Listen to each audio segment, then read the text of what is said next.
Good day to you. Let's go through the Moodscope Mindset Monday vlog. And today it's called Could You, Would You, When? Many years ago, decades in fact, or way back in the times where cassette tapes were the dominant media. I don't know why I took my glasses off there, is that significant? Cassette tapes, you used to make mixtapes for your loved ones and it was so romantic. Anyway, when cassette tapes were the dominant media, I bought a very expensive training program called the Sedona Method. The claims were amazing. With this method I could find freedom now. In fact, that's what the series was called.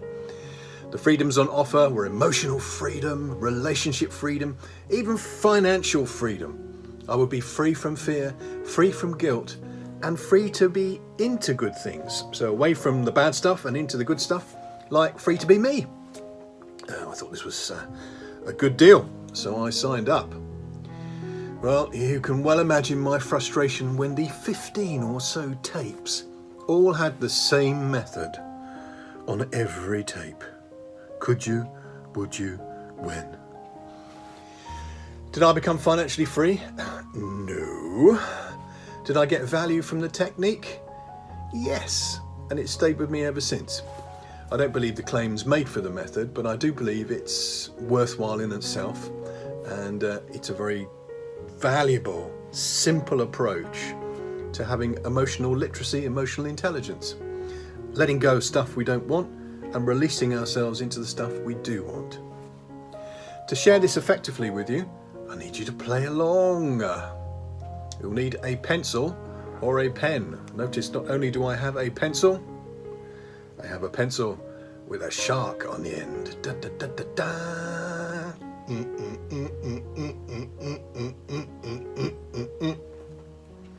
Oh, he's lost a fin, bless him. Aww.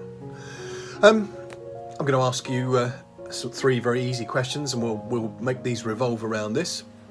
Let me give you an insight on what's to come. I'm going to ask you to squeeze the pencil tightly in your hand, as if it was a stressor, perhaps even if it was the stressor that you were fussing about, even though it's just a pencil. Then I'm going to ask you three very, very simple questions. Firstly, could you let this go? Secondly, would you let this go? And thirdly, when? When?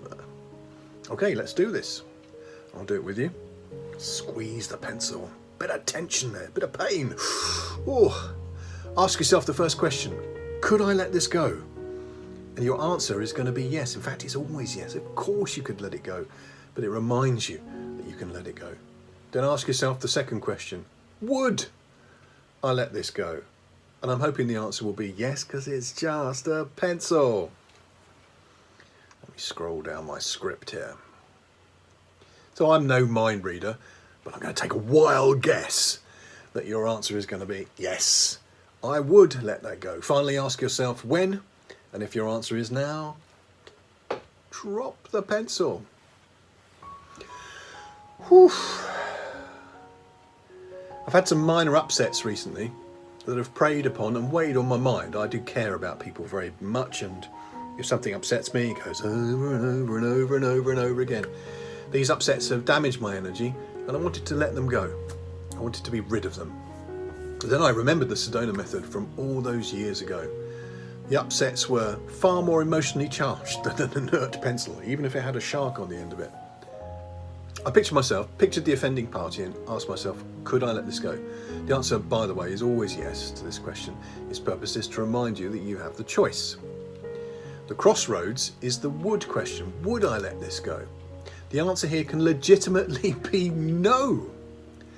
And here's the key point. If you won't let something go, get real and forget about doing anything else of any quality until you have confronted and dealt with the situation. Until you get to the point where you genuinely would let this matter drop like a pencil, it will continue to consume your energy and drain you of passion and productivity. I'm hoping for better things in our case though. I'm hoping we'll all say yes. And when we move on to the when question, we'll say now. Now I'm going to suggest that you do this pencil exercise with a current stressor in mind. Like a microphone then. Hello, pirate microphone. Because the physicality of tensing your hand around the pencil and then the physical release of letting it go will be a great metaphor for you for releasing the emotional tension. I did this with the emotional damage I'd received. It took a few attempts, to be honest. I succeeded in letting it go eventually, and then I deleted them as my Facebook friend and LinkedIn contact. Phew, that felt quite cleansing. That was really letting go. So let's not be naive. There are some people we are better off not having in our lives. There are 7 billion plus people on the planet. There's plenty of lovely people to go round. I don't believe in the spooky woo-woo claims for the Sedona Method, but I know it works well enough for me to be glad that I've learned it, and well enough for me to use it time and time again. So I hope it will serve you too. Let's do it together. In closing, think of something that's stressing you out at the moment that you'd love to let go of. Squeeze your pencil. Could you let this go? Yes. Would you let this go? I'm going to assume yes. When? Now. Have an awesome Mindset Monday. I look forward to you tuning into another vlog in future. Peace.